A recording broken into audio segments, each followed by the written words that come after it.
Udah bisa ya sekarang ngebedain konjungsi. Nah, jadi kalian bisa menempatkan nih kira-kira tempat konjungsi ini tempatnya di mana yang seharusnya.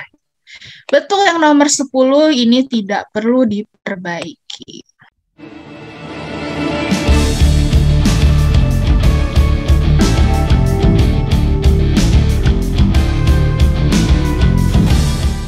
Nomor 11. Oke, kita lihat naik-naik lagi ke atas. Nah, sistem pertanian organik juga memiliki kekurangan. Antara lain, belum ada modal pemerintah yang mendukung pertanian organik. Oke, apakah harus diganti? Lihat di sini. Nah, apakah tidak perlu diperbaiki? Apakah menjadi ahli, instansi, peraturan, atau pendapat? Tidak perlu katanya, instansi pemerintah. Jadi gimana? Instansi tuh yang C katanya, instansi. Kita lihat ya. Sistem pertanian organik juga memiliki kekurangan, antara lain belum ada instansi pemerintah yang mendukung pertanian organik. Apa ya coba harusnya? Kalau ini sih, kalau pemerintah yang mendukung pertanian organik, ini kayak berkaitan dengan pemerintah itu kan tugasnya memberikan apa? Peraturan kan? Ya kan? Jadi kayaknya peraturan deh. Sistem pertanian organik juga memiliki kekurangan, antara lain belum ada peraturan pemerintah yang mendukung pertanian organik. Akibatnya banyak petani menganggap pertanian organik ini kurang apa itu ya, belum ya, katanya kurang menarik karena prosesnya lamban dan hasilnya tidak elok. Jadi belum ada peraturan yang mendukung pertanian organik. Jadi ya banyak kerugiannya gitu. Jadi ini mah yang peraturan ya, instansi kurang tepat. Kalau instansi mah instansi apa? Instansi pemerintah apa gitu. Ya kan? Nomor 12, yang tadi akibatnya banyak petani menganggap pertanian organik kurang menarik karena prosesnya lamban dan hasilnya tidak elok ya. Tadi kan lagi ngomongin tentang sistem organik memiliki kekurangan, antara lain belum adanya peraturan pemerintah yang mendukung pertanian organik. Akibatnya banyak petani menganggap pertanian organik kurang titik-titik karena prosesnya lamban dan hasilnya tidak elok, hasilnya nggak bagus itu. Menarik kurang tepat ya, kita ganti diksinya jadi tidak apakah menguntungkan, mengunggulkan, menguntungkan, membanggakan, atau menyejahterakan. Dianggap pertanian organik kurang menguntungkan itu Maya, jadi tidak menguntungkan gitu. Kurang menguntungkan. Tadi ya ini. Menganggap pertanian organik kurang menguntungkan karena prosesnya lamban dan hasilnya juga kurang gitu ya, tidak elok katanya. Kebutuhan tenaga kerja yang banyak terutama untuk pengendali hama dan penyakit yang masih manual. Apakah betul pengendali atau harus diganti? Kita lihat di sini apa aja. Peneliti, pemerhati, pembunuh, pembasmi.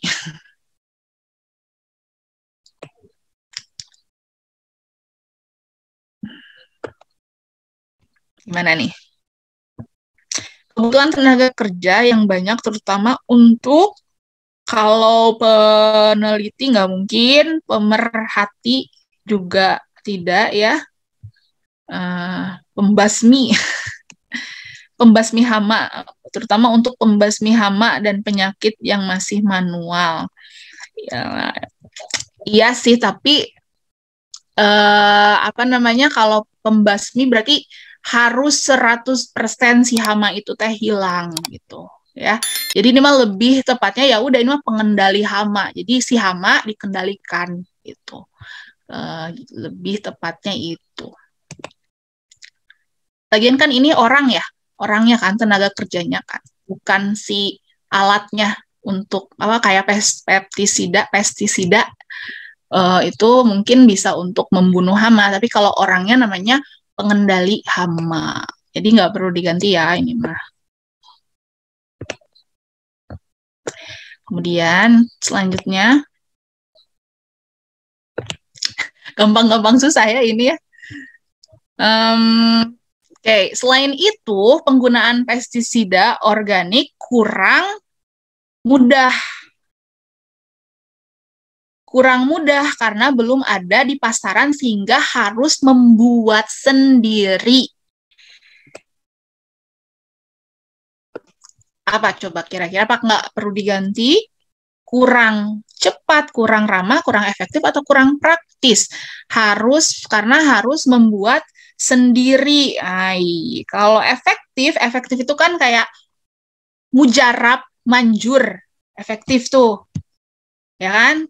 Mujarab atau manjur. Nah, yang ini mah praktis ya, praktis karena diakhiri dengan pernyataan sehingga harus membuat sendiri. Jadi yang nggak praktis itu kurang praktis gitu. Soalnya harus bikin sendiri sih itunya. Jadi ini mah yang kalau efektif itu berarti artinya kan manjur gitu ya, atau mujarab, jadi ada efeknya gitu. Nah, itu efektif. Oke, ini udah selesai. Nah, sekarang kita yang nomor terakhir nih. Berkaitan dengan yang tadi ya, ini berkaitan dengan konjungsi. Oke, udah tahu ya konjungsi yang tadi nih. Belum ada penelitian final yang menyatakan titik-titik radiasi yang dihasilkan oleh ponsel memberikan pengaruh buruk kesehatan. Namun ada baiknya titik-titik kita mulai mencegah kemungkinan terkena dampak buruk radiasi. Oke, yang mana? Ayo, yang mana?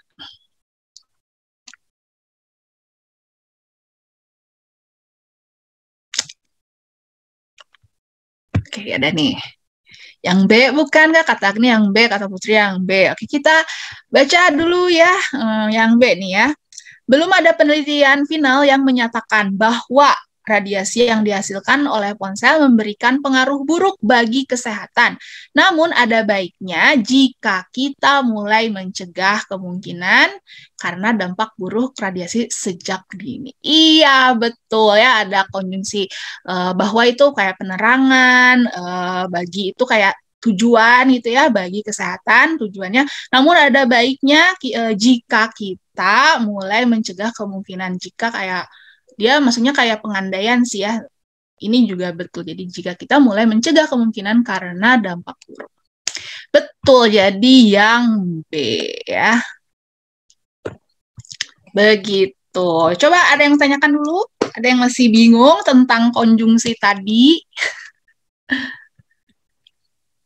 Apakah ada yang terlewat? Kita review dari yang pertama ya. Yang pertama ini judulnya yang D, manfaat mandi air dingin, kemudian kata beribuhan yang digunakan yang salah itu yang dikenai karena bukan kalimat pasif ya. Yang ketiga itu yang B, ini rujukan kata. Yang keempat itu menyebabkan. Kemudian nomor 5 ini yang A.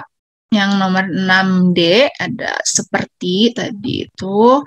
Nomor 7 metode, nomor 8 agroekosistem, nomor 9 itu yang D maupun kemudian nomor 10 tidak perlu diperbaiki, 11 peraturan, 12 menguntungkan, 13 tidak perlu diperbaiki, 14 itu praktis, dan nomor 15 yang B.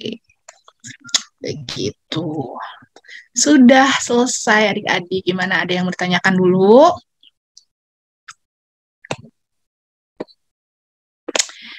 Kalau tidak ada, kita kembalikan ke Kak Sunyo. Sudah selesai, Kak. Oh iya, sebentar Kak.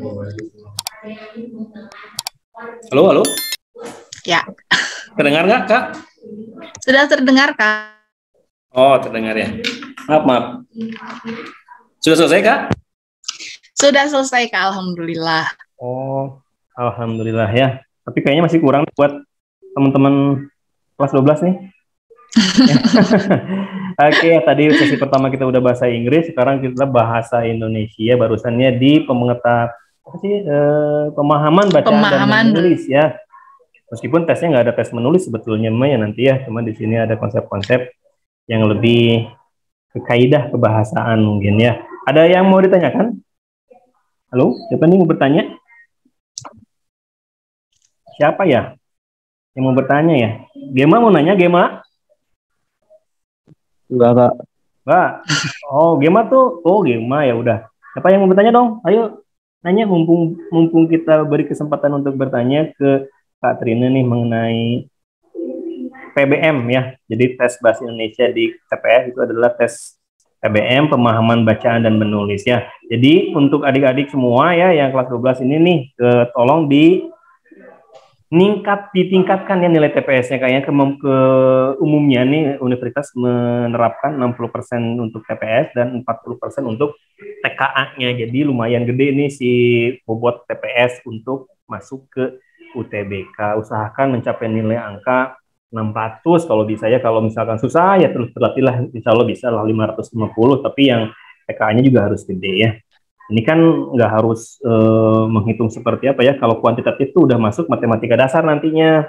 Jadi beda dengan kuantitatif 2 tahun yang lalu hanya aritmatika ya, dan logika. Kalau tahun kemarin udah masuk konsep matematika dasar. Ya, nah untuk bahasa mudah-mudahan bisa lebih mendongkrak nilai TPS-nya. Ayo yang mau bertanya siapa nih? Kesimpulannya apa nih Kak Anggita untuk menjawab soal PBM ini? Apakah kita harus baca teksnya dulu atau harus membaca dulu soalnya nih biar lebih mengefektifkan waktu? Karena kan waktunya hanya 105 menit ya, dan soalnya banyak. Gimana Iya. Kak Anggita? Ya nggak perlu baca semua soal gitu. Maksudnya tidak perlu membaca semua teks gitu. Jadi kita harus lihat dulu soalnya pengennya apa sih gitu. Soalnya inginnya apa, kemudian langsung kita cari ke jawaban yang memang dibutuhkan sama si soal itu. Kita skimming dan scanning, nah, makanya itu harus dikuasai juga ya teknik. Ini saya yang nge-lag atau Kak Anggita yang nge-lag ya? Oh, iya enggak. Oh, berarti emang betul ya. Jadi harus salah satu tipsnya yaitu jangan dulu baca teksnya ya. Lama ya, belum tentu juga kita bisa juga paham masuknya semuanya ya. Jadi langsung aja ke fokus soalnya. Dia nanya apa? Misalnya minta gagasan utama di paragraf 1, ya udah cari gagasan di paragraf 1 misalnya.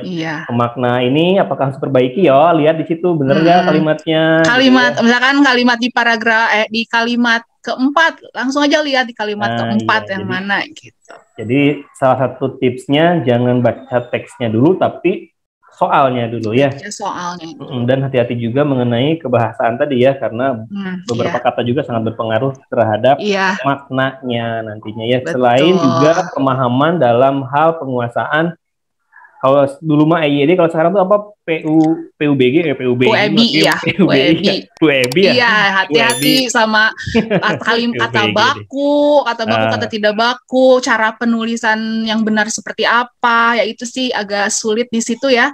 Karena kan ya kita mau nggak mau harus berpedoman sama PUEBI, berarti kita harus baca PUEBI gitu sekarang. Iya ya. Tapi semakin banyak membaca artinya semakin banyak kita menguasai banyak kosakata mungkin ya. Jadi emang bacalah apapun yang suka dibaca ya. Jadi pemahaman bacanya bisa dilatih dengan banyak-banyak membaca. Gitu. Bacanya apapun aja ya. Ya. Yang penting hal yang positif atau menghibur dalam positif juga ya. Jangan baca yang lain-lain gitu ya. Artinya dengan banyak membaca kita juga nanti banyak kosakata yang lebih dikuasai oleh kita ya. Kadang-kadang kayak tadi ya, apakah perlu perbaiki apa enggak ya gitu ya. Kadang-kadang kan ada beberapa kalimat di bahasa Indonesia pun mengalami banyak perubahan ya, kayak kata dulu kalau di PSK bukan PSK itu ya, PS dan K kan itu dulu ya, kayak apa sih memerintah kan nggak ada memerintah.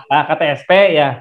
Diperintah jadi memerintah kan dia. Betul. Kemudian juga Tapi ada satu yang berubah nih, kayak memperhatikan. Kadang-kadang di tahun yang lalu tuh memerhatikan, sekarang berubah lagi jadi memperhatikan lagi ya. Memperhatikan karena kata dasarnya itu hati, bukan per. Ya, Per itu masih imbuhan. tapi 3 tahun yang lalu itu masih memerhatikan itu dalam bahasa Indonesia itu dalam itu karena Iya, dianggap kata memang dasarnya adalah perhati, ini diubah lagi. perhati. Seperti nafas, dan nafas itu juga kadang-kadang berubah-ubah tuh, kadang-kadang di edisi berapa itu kadang-kadang nafas, kadang-kadang juga nafas. Iya memang, Nah, karena kan nafas itu dari bahasa Arab Kak, nafas, tapi diserap jadi napas di kita, nggak tahu kenapa. Iya.